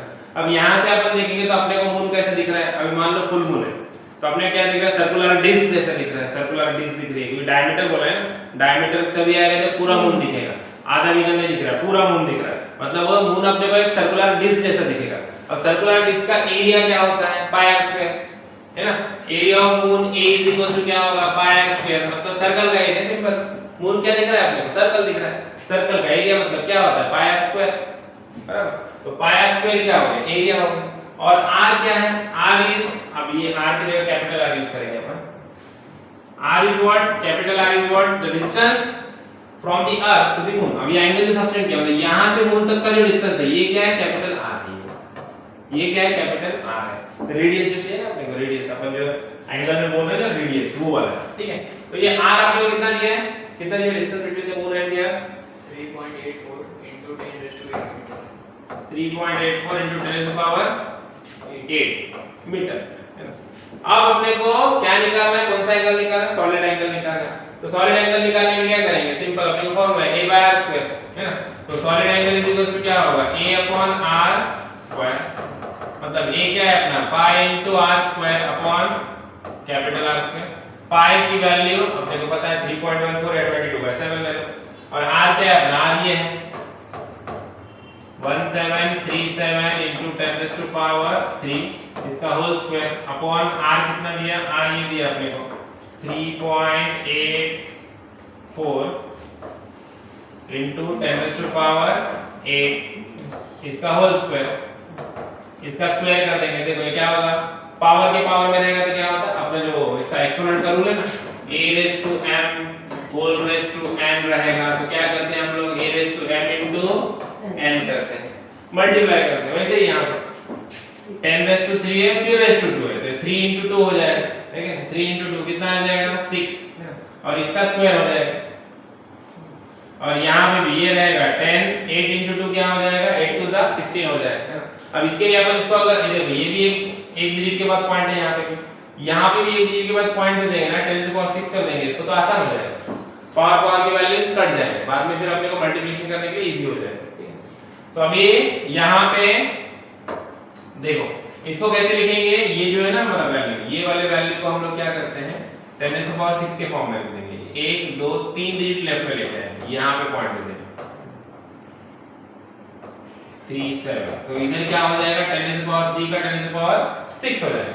अपन लेफ्ट में जाते हैं ना, अपन लेफ्ट में जाएंगे तो क्या होता है, पावर प्लस में बढ़ता है, और राइट में जाएंगे तो पावर क्या होगा, कम होगा, है ना। अब ये इसमें जैसे मान लो ये अपना 1737 है, यहाँ पे पॉइंट किधर भी नहीं, मतलब पॉइंट किधर रहेगा, लास्ट में होता है। अब अपन क्या कर रहे हैं, 1 2 3 डिजिट लेफ्ट में शिफ्ट कर रहे हैं ना, 3 डिजिट लेफ्ट में शिफ्ट किए तो इधर पावर क्या होता है, प्लस होगा, 3 डिजिट 3 ऐड हो गया इसमें, है ना। 10⁻3 है तो प्लस 3 हो जाएगा, 6 हो जाएगा, है ना। अगर ऐसे ही इसको मैं क्या करूंगा, राइट साइड में शिफ्ट करूंगा, जैसे इसको राइट में लेके मैंने 1 2 3 3 डिजिट राइट में ले गया, तो यहां से 3 क्या हो जाएंगे, माइनस हो जाएगा। ये पक्का याद रखिएगा, ये अपने कैलकुलेशन में याद आएगा, ये शॉर्टकट चीज है, ठीक है। तो अभी अपन डिजिट को लेफ्ट में शिफ्ट करेंगे तो प्लस में बढ़ेगा, और डिजिट को राइट में शिफ्ट करेंगे तो माइनस में होगा, ठीक है। तो ये 10⁻6 हो गया। तो यहाँ पे हम लोग क्या करेंगे, यहाँ पे ये वाला वैल्यू इसका यूज कर लेंगे 1.737 है ना, इनटू 10⁻6 क्या करेंगे, 6 करेंगे, फिर इसका स्क्वायर, फिर बाद में नीचे भी 3.84 इनटू 10⁸8 इसका भी स्क्वायर। अभी क्या होगा, ये इसको मल्टीप्लाई करो। किसी भी चीज का स्क्वायर मतलब क्या होता है, जैसे मान लो मैं बोलूंगा कि a square is equal to क्या रहेगा, a इनटू a रहेगा, बराबर है कि नहीं। 2 का स्क्वायर मतलब क्या है, 2 इनटू 2। सर हां 10 raised to 6 कैसे आया? ये 10⁻3 था ना, ये 10⁻3 है ना, 10⁻3 क्यों किया अपन ने, किलोमीटर में, किलोमीटर से मीटर में लाया, 10⁻3 किया, बराबर। अब 10⁻3 में आया, मीटर में आ गया। अब ये पॉइंट इसका कहां पे है, यहां पे 1.737 है ना, 1737 है ना। तो हम लोगों ने क्या किया, इसका पॉइंट 3 डिजिट लेफ्ट में शिफ्ट किया ना, तो ये क्या हो गया 10⁻6 हो गया, क्योंकि अभी 1737 नहीं है ना, इसको डिवाइड बाय 1000 किया, समझ लो। सिंपल इसको क्या किया अपन ने, डिवाइड बाय 1000 कर दिया, तो क्या हो गया 10⁻6 हो गया। 3 डिजिट हमारे क्या होगा, बढ़ गए। ऐसे क्यों कर रहे हैं हम लोग, बिकॉज़ नीचे भी 1 डिजिट वाला पॉइंट है, अगर नहीं किया तो भी चलेगा, कोई मसला नहीं। सिर्फ क्या होता है फिर 1737 into 1737 करना पड़ेगा, स्क्वायर निकालने के लिए बड़ा कैलकुलेशन है। अपन कैलकुलेशन में क्या कर रहे हैं, इजी कर रहे हैं, थोड़ा छोटा कैलकुलेशन कर रहे हैं। यहाँ पे 6 है, यहाँ पे 8 है, और 10⁻⁴ में जितना रहेगा ना उतना क्या होता है, इजी होता है अपने को, आगे कैलकुलेशन करने में इजी होगा, वो पावर्स कट जाएंगे मैक्सिमम। तो इसके लिए अपन ने क्या किया, 1737 की जगह 1.737 किया, 1737 की जगह 1.737 किया, तो 10⁻6 हो गया। ये जो डिजिट था इसको लेफ्ट में शिफ्ट किया तो ऊपर प्लस होगा, 3 डिजिट लेफ्ट में शिफ्ट किया, 3 प्लस हो गया, 10 का 6 हो गया, 6 का 3 का 6 हो गया, ठीक है। अब देखो 6 2 से क्या हो जाएगा, अब ये पाई 1.737 का स्क्वायर क्या होगा, 1.737 into 1.737, ये दोनों का मल्टीप्लिकेशन, ठीक है, ये इसका स्क्वायर होगा। 10⁻6 का स्क्वायर क्या होगा, 6 2 12, डिवीजन में देखो 3.84 का स्क्वायर क्या होगा 3.84 into 3.84 10 raised to power 8 का स्क्वायर क्या होगा 8 टू ज़ा 16 बराबर। अभी 3.84 into 3.84 कर सकते हैं हम लोग। पाई की जगह पे क्या लिखेंगे 3.14 पाई का वैल्यू होता है अपने, तो पाई के प्लेस पे लिख देंगे अपन 3.14।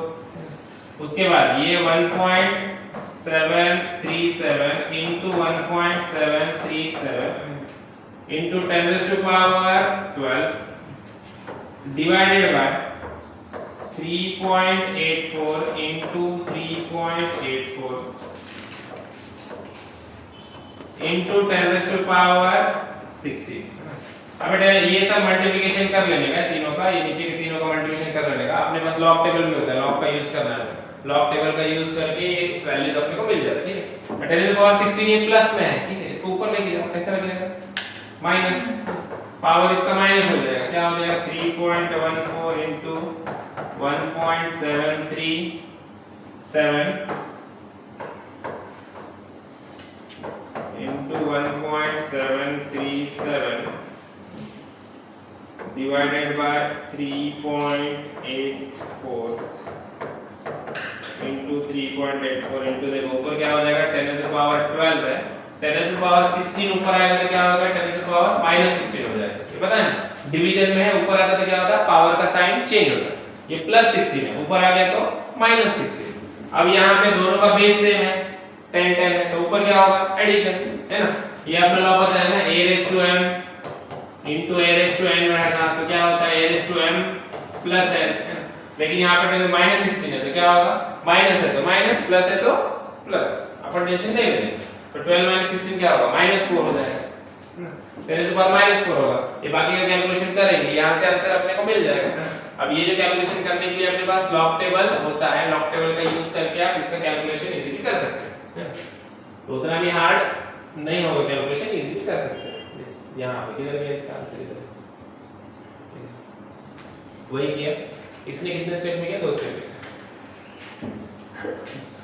तो अभी देखो यहाँ से करने के बाद 10 to power -5 6.47 में आता है आंसर अपना।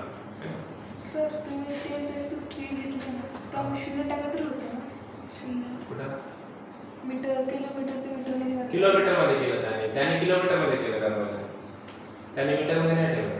3.84 into 10 to the power आपला किती होता इकडे, त्याने किलोमीटर मध्ये केलं बघा conversion. 10 to the power 8 metre होता, तर काय केलं 10 to the power 5 किलोमीटर केलं, 3 कमी केले, डिवाइड बाय 1000 किया इसको, समझ गए। मीटर से किस में गया वो किलोमीटर में, 10 to the power 8 दिख रहा है इधर। अब वहां पे देखो 10 to the power 5 है, ये देखो 10 to the power 5 है। उसने क्या किया इसको किलोमीटर में ही रखा, इधर वाले को क्या कर दिया ये इसको भी किलोमीटर में कर दिया मीटर से। तो क्या किया 10 to the power 8 था ना, 10 to the power 5 कर दिया। ये 1737 किलोमीटर में था, मीटर में था, किलोमीटर में था, इसको किलोमीटर में रखा और 1737 का फिर 3 डिजिट से लेफ्ट में शिफ्ट किया तो 10 to the power 3 हो गया, समझा।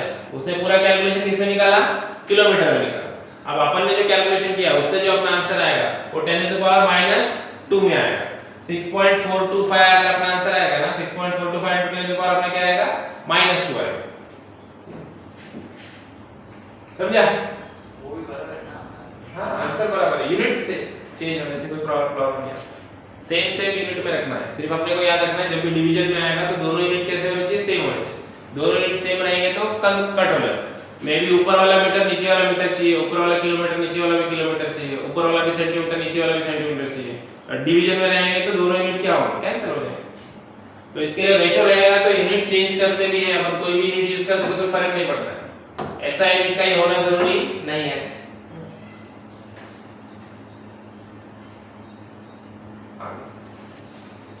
इसको भी अभी अच्छा लगा, रेस्ट दे रहे इसको थोड़ा।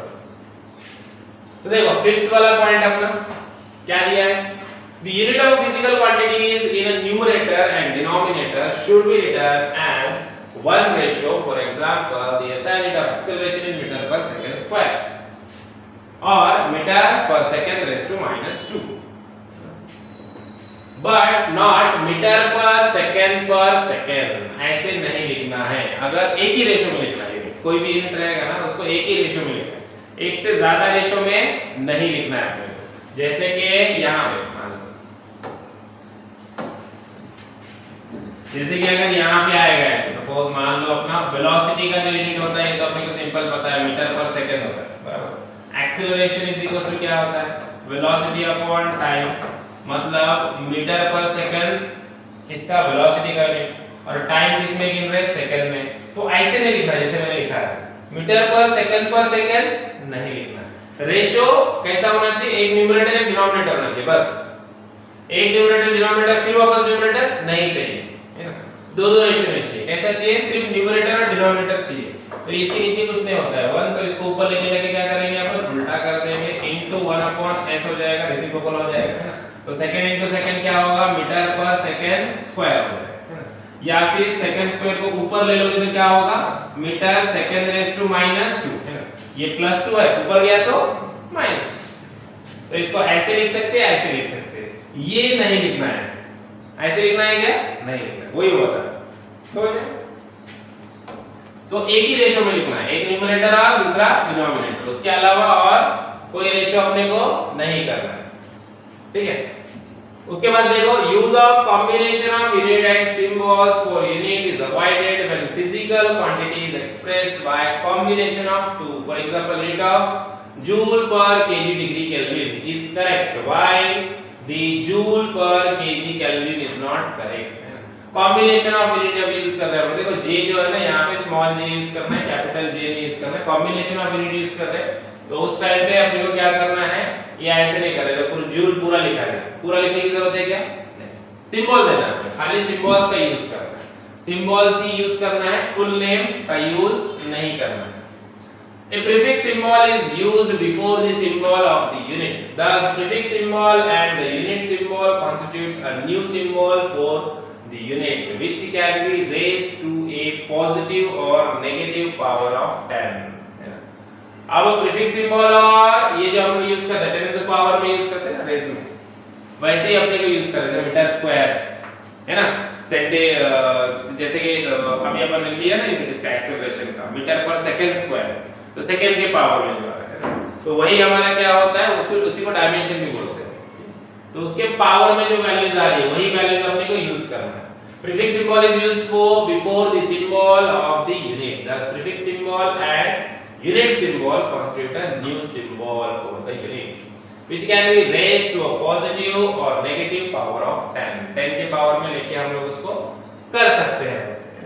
अब देखो, space और hyphen must be introduced while indicating multiplication of two units. For example, meter per second should be written as meter second raised to -1 or meter second raised to -1 and not as a meter second raised to -1. यहाँ पे एक तो दोनों के बीच metre और second के बीच में क्या होना चाहिए, स्पेस होना चाहिए, ऐसा बीच में स्पेस होना चाहिए, या फिर ऐसा हाइफन होना चाहिए, हाइफन होना चाहिए या फिर स्पेस होना चाहिए।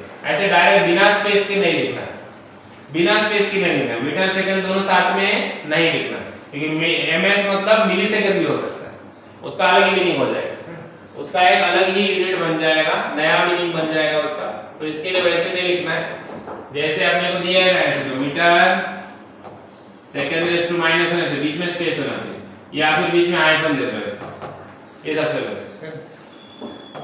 केजी मीटर है तो केजी मीटर ऐसे, अगर तुम ऐसे लिख दोगे तो क्या हो जाएगा केजीएम, ये कुछ समझ में नहीं आएगा, ये कौन सा नया यूनिट है ना, तो कुछ नया ही बन गया ना।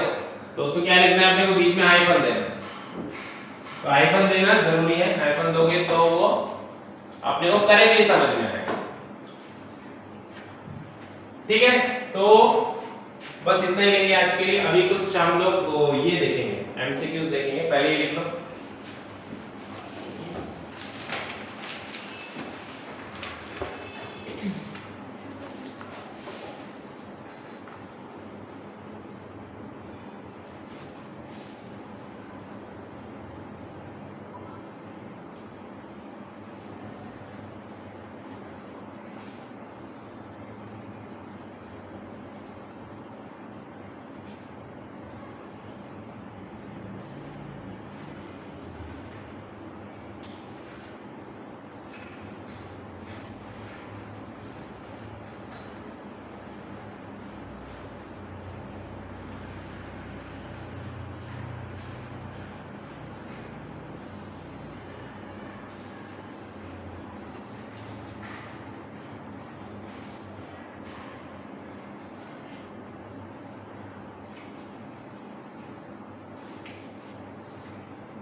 हो गया?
हुआ?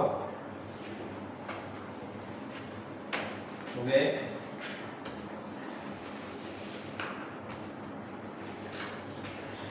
ठीक है? हो गए? चलो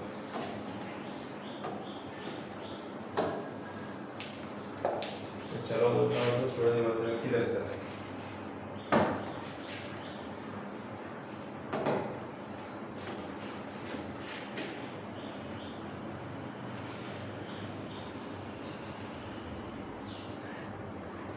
यहाँ पर देखो कुछ एमसीक्यूज है, ये देखते हैं हम लोग। पहला क्या है अपने को physical quantity is represented completely by dash. अब किसी भी फिजिकल क्वांटिटी को कंप्लीटली रिप्रेजेंट किस किस चीजों से किया जाता है, किया जा सकता है। पहला क्या दिया मैग्नीट्यूड ओनली, सिर्फ मैग्नीट्यूड, इट्स यूनिट ओनली, सिर्फ यूनिट। तीसरा क्या दिया है its magnitude as well as unit, magnitude और यूनिट दोनों। और चौथा क्या दिया neither magnitude nor unit but its direction. कौन सा वाला करेक्ट है? सी। दोनों चीजें चाहिए ना, एक तो यूनिट भी चाहिए और दूसरा मैग्नीट्यूड भी चाहिए। यूनिट और मैग्नीट्यूड दोनों चीजें जरूरी है, सिर्फ यूनिट नहीं चलेगा, सिर्फ मैग्नीट्यूड नहीं चलेगा। स्टार्टिंग में बताया तुमको 20 लिख के, सिर्फ 20 लिखेंगे मतलब क्या है magnitude, only magnitude, only unit, दोनों चाहिए, मैग्नीट्यूड भी चाहिए और यूनिट्स भी चाहिए, दोनों चीजें चाहिए रहेगी, तभी हम लोग उसको कंप्लीटली रिप्रेजेंट कर सकते हैं। तो इसका क्या है सी करेक्ट है। उसके बाद ये वाला देखो सेकंड वाला क्या बोल रहा था, reference standard used for the measurement of a physical quantity is called. Reference standard जो हम लोग यूज करते हैं किसी भी क्वांटिटी को मेजर करने के लिए उसको हम लोग क्या बोलते हैं? यूनिट। अपने चैप्टर का नाम यूनिट है, मेजरमेंट है ना। वो स्टैंडर्ड क्वांटिटी है क्या नहीं, डायमेंशन है क्या, कांस्टेंट है क्या नहीं, वो क्या होता है यूनिट होता है, जो रेफरेंस स्टैंडर्ड यूज करते हैं। जैसे बताया ना हम लोग टोमेटो लेने के लिए गए, एक साइड में टोमेटो रखेंगे, दूसरे साइड में क्या रखेंगे स्टैंडर्ड वजन रखते हैं हम लोग, 1 kg है तो 1 kg का, 2 kg है तो 2 kg का, है ना। तो जो रेफरेंस स्टैंडर्ड हम लोग यूज करते हैं उसी को हम लोग क्या बोलते हैं यूनिट बोलते हैं। उसके बाद देखो the physical quantity q can be expressed in terms of its magnitude and unit u n और u रहेगा, तो कैसे उसको रिप्रेजेंट करेंगे, किस मैथमेटिकल फॉर्म में उसको रिप्रेजेंट करेंगे? कौन सा वाला आएगा? n into u आएगा, n मतलब मैग्नीट्यूड है, u मतलब यूनिट है और q मतलब क्वांटिटी है, तो क्या आएगा? n into u आएगा, n by u आएगा, 2n by u आएगा कि 2u by n आएगा? क्या है? पहला जो क्वेश्चन किया वही है, कुछ अलग नहीं है इसमें। फिजिकल क्वांटिटी किससे रिप्रेजेंट करते हैं हम लोग? एक तो मैग्नीट्यूड और दूसरा यूनिट। मैग्नीट्यूड और यूनिट दोनों होना चाहिए, है ना? तो यहाँ पे क्या होगा? Magnitude into unit 20 kg। 20 और kg के बीच में कुछ नहीं, मतलब क्या है? मल्टीप्लिकेशन है ना? तो 20 मैग्नीट्यूड होगा, kg क्या हो गया? यूनिट हो गया। तो n into u ये वाला है ना? n by u आएगा क्या? डिवीजन होता है क्या? दो क्वांटिटी ऐसे लिखते क्या? 20 और kg नीचे लिखते क्या? तो the length in CGS system is measured in unit of। CGS system में लेंथ किस में मेजर करते हैं हम? सेंटीमीटर, है ना? क्या आएगा? सेंटीमीटर। अभी देखो Gaussian system of unit is also called as, Gaussian system of unit को और क्या बोलते हैं? नहीं, गॉसियन सिस्टम ऑफ यूनिट अलग है, CGS बोलते हैं इसको, CGS याद रखना। CGS Gaussian system of unit मतलब क्या? CGS है। CGS Which of the following is not a characteristics of a good unit? Good unit का कौन सा वाला कैरेक्टरिस्टिक नहीं है? आप बताओ। इसके लिए अभी थोड़ा थोड़ा अपना इंग्लिश भी अच्छा होना चाहिए। अब उन चीजों के मतलब भी अपने को पता होना चाहिए। यूनिट कैसा? इनवेरिएबल होना चाहिए, मतलब वैरी नहीं करना चाहिए। यूनिट वैरी करना चाहिए क्या? नहीं होना चाहिए, वो उसका कैरेक्टरिस्टिक रहना चाहिए। इट इज रिप्रोड्यूसिबल, यूनिट को रिप्रोड्यूस करते आना चाहिए। उसके बाद it is easily available, okay. It is perishable, perishable का मतलब क्या होता है? हाँ, जो खत्म हो जाएगा, मतलब जो खत्म हो जाएगा। यूनिट आपने खत्म करना है क्या? नहीं, यूनिट रहना चाहिए। तो ये गलत है, सी वाला ये नहीं होना चाहिए। नॉट अ कैरेक्टरिस्टिक्स, मतलब कैरेक्टरिस्टिक्स नहीं होनी चाहिए यूनिट की, ये कैरेक्टरिस्टिक्स नहीं होनी चाहिए। पेरिशेबल नहीं होना चाहिए, मतलब खत्म नहीं होना चाहिए, वो रहना चाहिए। तो आंसर करेक्ट क्या रहेगा अपना? पेरिशेबल। समझ गए? तो इसके लिए थोड़ा थोड़ा अपना ये भी नॉलेज होना चाहिए, थोड़ा अपना मैथ भी सही होना चाहिए। फिजिक्स के लिए मैथ अच्छा होना चाहिए, तो क्योंकि अपना बायो भी है तो भी मैथ जरूरी है इसके लिए। मैं तब से बोल मैथ अपना बेसिक मैथ अपना क्लियर होना ही चाहिए। उसके बाद देखो नेक्स्ट क्या दिया है अपने को? कौन सा? ये वाला perishable. In which of the following system can scientific data be exchanged between different part of the words? कौन से में? ऐसा यूनिट में होना चाहिए। पूरे वर्ल्ड में ऐसा यूनिट यूज होता है। पूरे वर्ल्ड में पहले एक यूनिट था क्या? वही तो प्रॉब्लम थी, पहले एक यूनिट था ही नहीं। कोई एमकेएस यूज कर रहा है, कोई सीजीएस यूज कर रहा है, कोई एफपीएस यूज कर रहा है, प्रॉब्लम था। तो उस प्रॉब्लम को रिजॉल्व करके क्या किया गया? फिर एक मीटिंग में के लिए, और उसमें क्या किए हम लोगों ने? ऐसा यूनिट बनाया, एक स्टैंडर्ड यूनिट बनाया, जिसको अपन ऐसा यूनिट बोलते हैं, international standard unit. FPS means, FPS का फुल फॉर्म क्या? क्या है फुल फॉर्म एफपीएस का? एफ मतलब फुट, पी मतलब पाउंड और एस मींस सेकंड, है ना? ये फुट पॉइज है क्या? नहीं। ये फोर्स पाउंड है क्या? नहीं है। फोर्स पॉइज है क्या? नहीं। एफ फॉर क्या है? लेंथ, फुट, है ना? लेंथ मास टाइम, याद रखिएगा, एलएमटी, लेंथ मास टाइम। उसके बाद अब ये क्वेश्चन थोड़े आगे वाले हैं, आपने जो आंसर्स है वो देख लेते पहले करेक्ट है।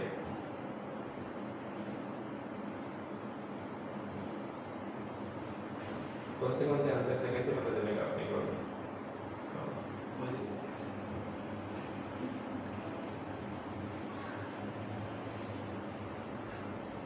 ये वाला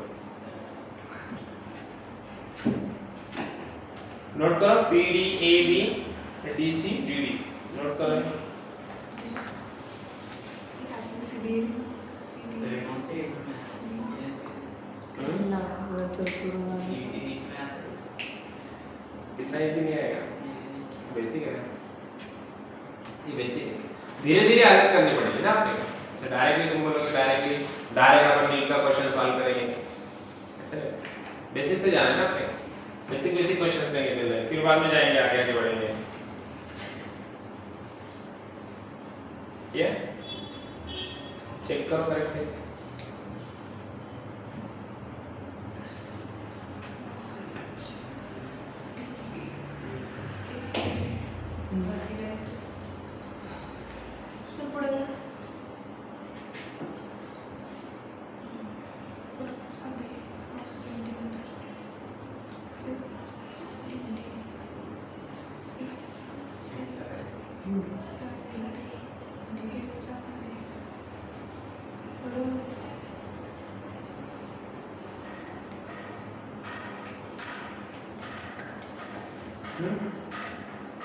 ओके करेक्ट है,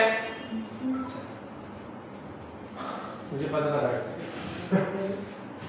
चलो तो पहला वाला क्वेश्चन देखो। अभी ये थोड़ा सा आगे क्वेश्चन है, मेन फंडामेंटल और डिराइव्ड क्वांटिटी अपन जैसे कि उसके ऊपर which of the following system of unit is not based on the unit of mass length and time alone।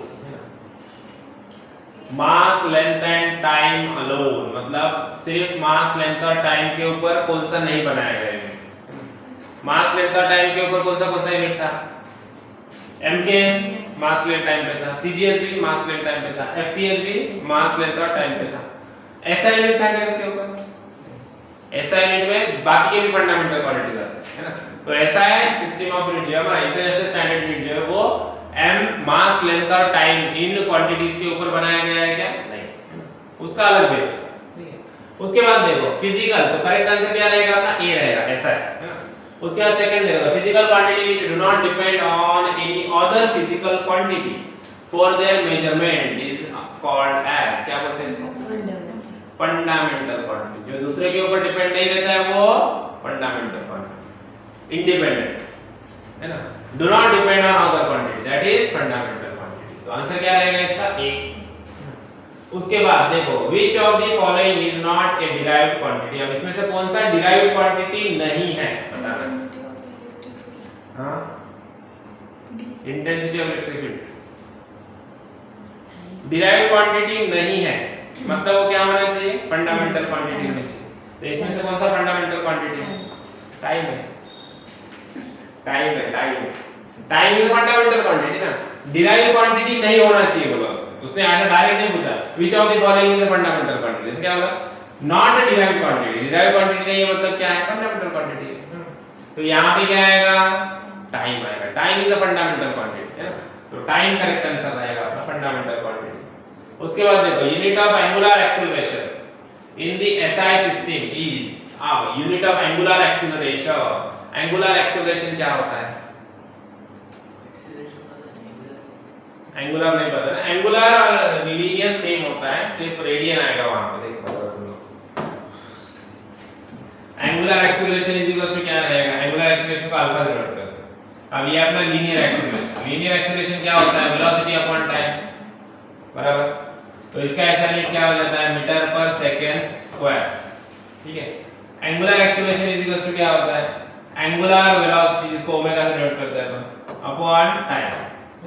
Angular velocity is equal to क्या होता है, एंगुलर वेलोसिटी होता है एंगुलर डिस्प्लेसमेंट जिसको थीटा बोलते हैं है ना, अपॉन टाइम।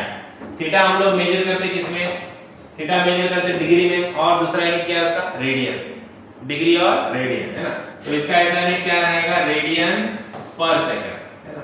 एंगुलर वेलोसिटी का ऐसा यूनिट क्या होता है, रेडियन पर सेकंड, ठीक है। तो अभी एंगुलर एक्सेलरेशन जो अल्फा, इसका ऐसा यूनिट क्या हो जाएगा, radian per second upon second. Second के नीचे कुछ नहीं मतलब 1, ऊपर जाके क्या हो जाएगा उल्टा, तो क्या होगा radian per second into second है ना।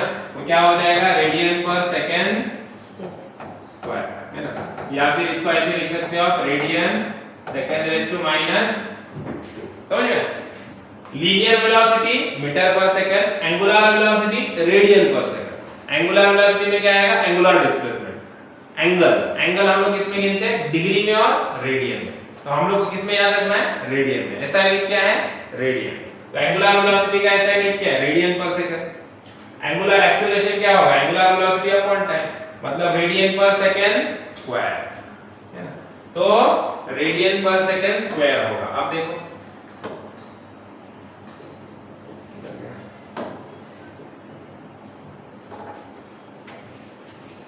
क्या था यहाँ पे, unit of angular acceleration in the SI system is क्या आएगा, रेडियन पर सेकंड स्क्वायर आएगा। समझ में, बेसिक क्लियर है तो सब इजी है, कुछ टेंशन नहीं लेना, रेडियन पर सेकंड स्क्वायर। उसके बाद देखो out of the following unit which is not a fundamental unit, कौन सा फंडामेंटल यूनिट नहीं है बोल रहा है।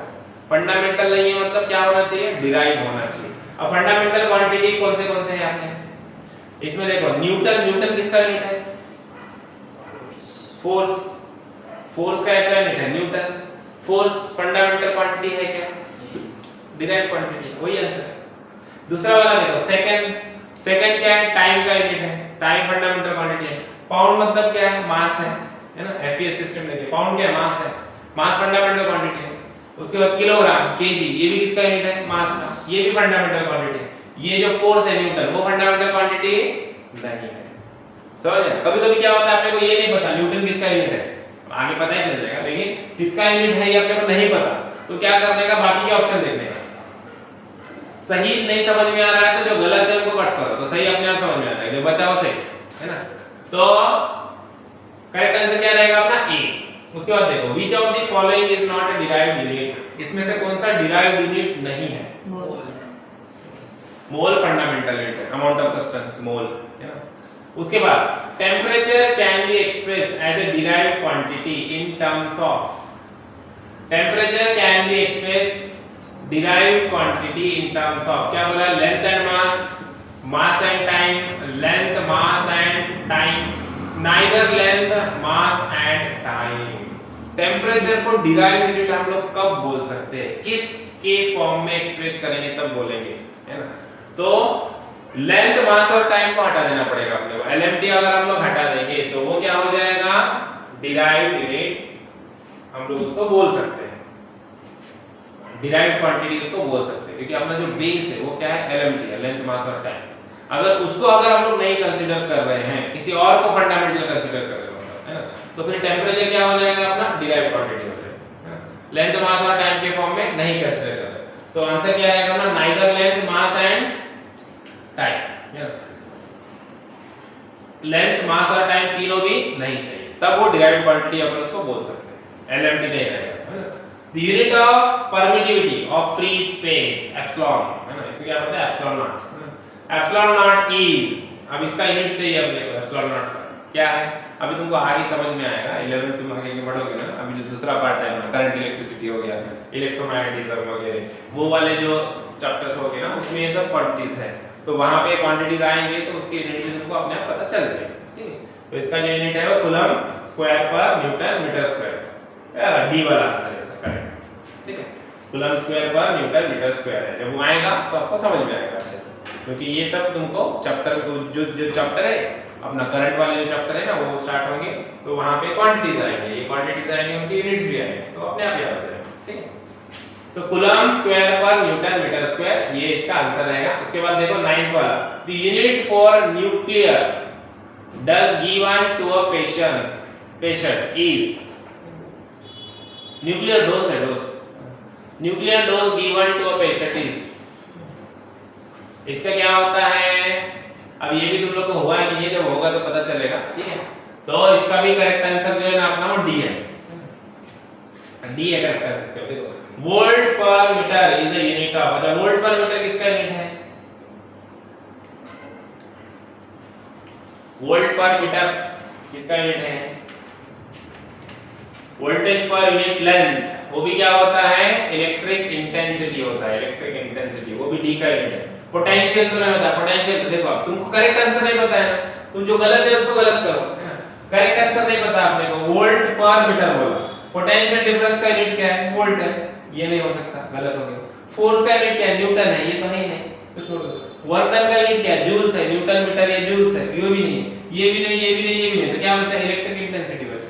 तो करेक्ट आंसर क्या है? Electric intensity. तो कभी-कभी ऐसा होता है कि अपने को क्या होता है, करेक्ट आंसर क्या है वो नहीं मालूम, तो अपन देखने का रॉन्ग कौन से उसको कट कर दो, तो बचा हुआ वो करेक्ट आंसर। समझ में आया? अब आंसर देखते हैं कौन से क्या थे अपने करेक्ट है कि रॉन्ग है, चेक करते हैं।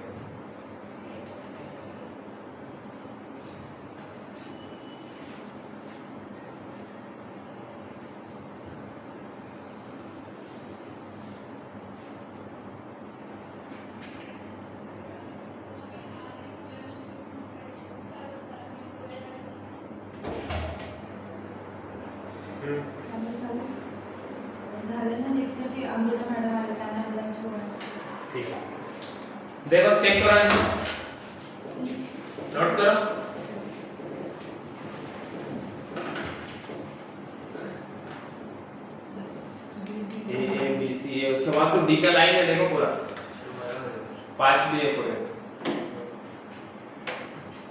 किया, नोट किया ना?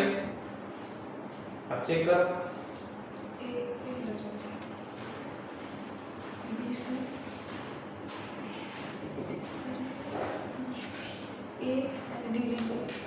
ए बी सी, उसके बाद किलोग्राम था, मोल बराबर था, ये दो तो आपने डी नाइदर, ये भी समझ में आया था।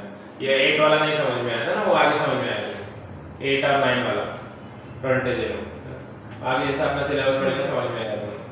और ये तो अपने को समझ में आया ना, ये 3 नहीं, ये समझ में आया अपने को। वोल्ट क्या होता है? Newton metre. उसके बाद फोर्स क्या होता है? न्यूटन में होता है।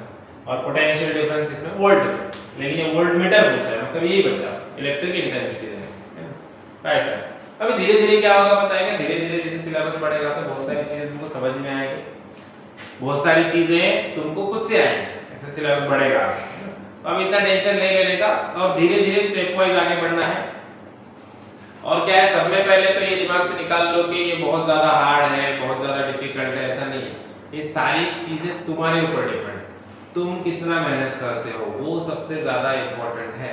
हार्ड जैसी कोई चीज नहीं होती है। हार्ड क्या होता है? जो हमको नहीं समझ में आया वो हार्ड होता है, और जो अपने को समझ में आया वो बहुत इजी हो जाता है। अभी तुम वही 10th स्टैंडर्ड में थे, 9th का सिलेबस देखते हो तो क्या बोलते हो?